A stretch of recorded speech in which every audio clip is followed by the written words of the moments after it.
আমরা সালাম দিব হচ্ছে এইখানে এইখানে এই ছিদ্র বরাবর ভিতরে হচ্ছে রাসূল সাল্লাল্লাহু আলাইহি ওয়াসাল্লামের রওজা।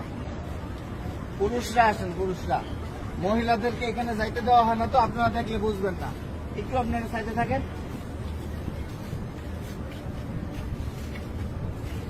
আমরা ভিতরে যাব হচ্ছে এইভাবে, আমাদের বাম দিকে থাকবে রওজা। রওজা থাকবে কি বাম দিকে। ভিতরে কথা বলার কোনো সুযোগ নাই, বেশি সময় দাঁড়ায় থাকারও সুযোগ নাই। প্রথম দুইটা ছিদ্র থাকবে, যে দুইটা ছিদ্রের ভিতরে কোনো কিছু নাই, কবরের জায়গা ফাঁকা আছে। এখানে হযরত ঈসা আলাইহিস সালাতু ওয়াস সালামকে দাফন করা হবে, ওই পাশে হচ্ছে হযরত ইমাম মাহদিকে দাফন করা হবে। তো এই যে প্রথম দুইটা ছিদ্র ফাঁকা, এখানে অনেকে দেখবেন সালাম দিতেছে, ভিড় লেগে আছে, এখানে সালাম দিব না। আমরা সালাম দিব হচ্ছে এইখানে এইখানে এই ছিদ্র বরাবর ভিতরে হচ্ছে রাসূল সাল্লাল্লাহু আলাইহি ওয়াসাল্লামের রওজা। এই জায়গায় সালাম দিব, দেখবেন যে এরকম যেই ছিদ্রটা, এইটার সাথে কিন্তু কোনোটার মিল নাই, ঠিক আছে? এই বরাবর নবীজিকে সালাম দিতে হবে। রাসূল সাল্লাল্লাহু আলাইহি ওয়াসাল্লাম এখানে জীবন্ত অবস্থায় শুয়ে আছেন, ডান কাত হইয়া, নবীজির মাথা এদিকে, পা হচ্ছে এদিকে, ঠিক আছে? রাসূল শুয়ে আছেন, উম্মতের সালাম গ্রহণ করতেছেন, হ্যাঁ, সরাসরি সালাম গ্রহণ করতেছেন। তারপরে এখানে আবু বকর রাদিয়াল্লাহু আনহুর কবর, এই বরাবর এখানে আবু বকর রাদিয়াল্লাহু আনহুকে সালাম দিতে হবে। কিভাবে সালাম দিব? নবীজিকে কিভাবে দিব? আসসালাতু ওয়াসসালামু আলাইকা ইয়া রাসূলুল্লাহ, আসসালাতু ওয়াসসালামু আলাইকা ইয়া হাবিবাল্লাহ। যতটুকু বেশি আমরা পারি বলার চেষ্টা করব। সালাম দেওয়ার সবচেয়ে সুন্দর সময় হচ্ছে রাত্রে 10:30টার পর থেকে নিয়ে রাত্রে 1টা-2টা পর্যন্ত ফাঁকা থাকে, ভিড় থাকে না।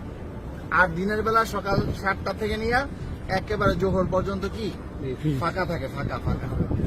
আসরের সময় থেকে নিয়ে এশারের পর পর্যন্ত কি থাকে? ভিড় থাকে। যত বেশি পারেন নবীজিকে সালাম দিবেন।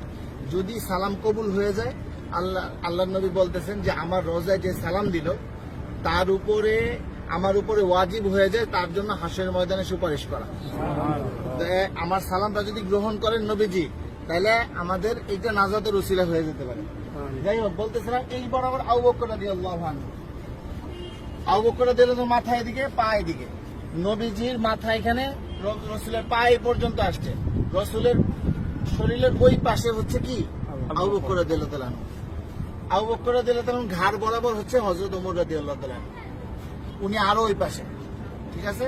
নবীজি এখান থেকে এইভাবে শোয়া, রাসূলের পরে হচ্ছে আবু বকর রাদিয়াল্লাহু আনহু শোয়া, তারপরে হচ্ছে হযরত ওমর রাদিয়াল্লাহু আনহু। এইখানে হযরত ওমর রাদিয়াল্লাহু আনহুকে সালাম দিতে হবে। তো এইখানে নবীজিকে সালাম দিব আমরা। আর রাসূলকে অনেক মানুষ আমাদেরকে বলছে না সালাম দেওয়ার জন্য, তো আমরা নিয়ত করবো যে আমাদেরকে যত মানুষ সালাম দিতে বলছে তাদের সকলের পক্ষ থেকে সালাম, আসসালাতু ওয়াসসালামু আলাইকা ইয়া রাসূলুল্লাহ, ঠিক আছে?